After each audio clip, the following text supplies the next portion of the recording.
ये कहानी तब की है जब दक्ष प्रजापति, जो माता सती के पिता थे, उन्होंने एक यज्ञ किया और भगवान शिव को नहीं बुलाया था। सारे देवताओं को बुलाया गया था पर भगवान शिव को नहीं बुलाया था, जिसके कारण माता सती बहुत अपमानित महसूस कर रही। तो माता सती भगवान शिव को बिना बताए अपने पिता के घर उनको समझाने के लिए आ गई थी। पिता ने उनकी बात नहीं मानी, वो भी अपमान। अब माता सती तो बहुत ही परेशानी में पड़ चुकी थी। तो माता सती ने के पास कोई रास्ता नहीं था। उन्होंने गुस्सा किया, निवेदन के साथ गुस्सा किया, बहुत गुस्सा किया। और फिर जब कुछ नहीं हुआ, उन्होंने कहा कि जो यज्ञ बिना शिव के हो, उस यज्ञ की पुष्टि नहीं हो सकती। उस यज्ञ की पवित्रता पर संशय है, उस यज्ञ होने पर संशय है, और उस यज्ञ को होने देना भी गलत है। यही मान्यता मानते हुए माता सती उस यज्ञ के दिन में नहीं कूद गई। ध्यान रखने वाली बात है कि जब माता सती तो शिव का रुद्र रूप था। 11 रुद्र जो हुए हैं उसमें से एक रुद्र थे। तो माता सती जब हवन कुंड में कूद गई तो हाहाकार मच गया। हवन कुंड में कूदने के बाद वो जलने लगी। देवता सब पागल हो गए, घबरा गए, सब समझ में नहीं आ गया क्या होने लगा, ये क्या हुआ।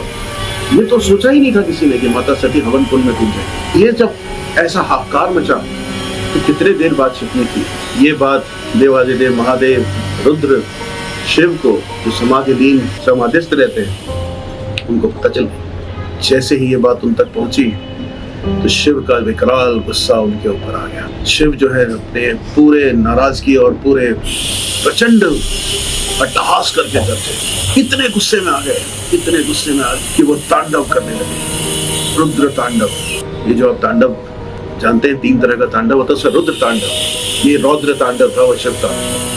और रौद्र तांडव का मतलब है कि संपूर्ण सृष्टि का विनाश।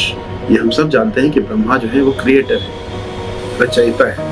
विष्णु जो है पालन करता है। शिव जो है विनाशक है, डिस्ट्रक्टर है। और उस दिन शिव अपने पूरे फॉर्म में थे, हर चीज को विनाश करने को तैयार थे। और इतने गुस्से में आकर उन्होंने अपना तांडव शुरू किया। और करते करते वो इतने गुस्से में थे कि उन्होंने, ऐसी मान्यता है, अब यहाँ 2 मान्यताएं हैं जिसको ध्यान देने वाली बात है कि उन्होंने अपनी जटा तोड़ी और जटा तोड़कर जमीन पर पटक दिया। जटा की वेनी जो होती है, इसको लॉक भी कहते हैं, वेनी उठाकर जमीन पर पटक दिया। और जैसे ही उन्होंने जमीन पर पटका, उनसे 2 शक्तियां पैदा हुई, वीरभद्र और महाकाली। वीरभद्र शिव जी का स्वरूप और इधर महाकाली। शिव जी ने दोनों को आदेश दिया, रुद्र ने, जाओ जाके जो भी सामने नजर आए, देवता, ये मनुष्य गण, अपने गणों को लेके जाओ, जो भी तुम्हें नजर आए सबका नाश करो, कुछ न बचा। तो वीरभद्र जो है वो वहां से निकले महाकाली के साथ, और रास्ते में जो आता सबका नाश करते हैं। इसकी एक अलग कहानी है कि कैसे उन्होंने सबका नाश किया।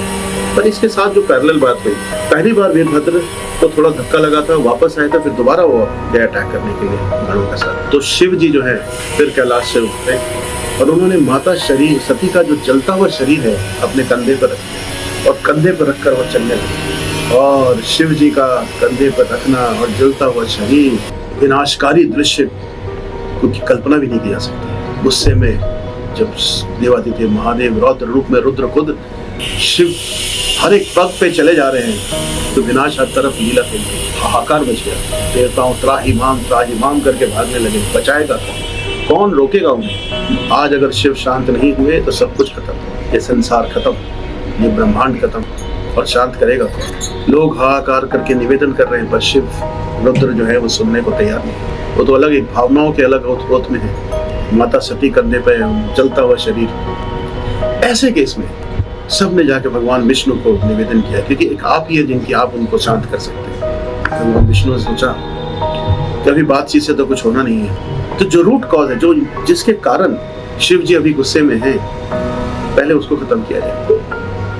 क्योंकि वो जब तक रहेगी शिव जी की गुस्सा, शिव का रौद्र रूप, रुद्र का रौद्र रूप चलता ही रहेगा। तो भगवान विष्णु ने अपने चक्र से माता सती के अंगों को काटना शुरू किया, क्योंकि हटाया तो जा नहीं सकता था, शिव के कंधे से निकाला तो जा नहीं सकता था।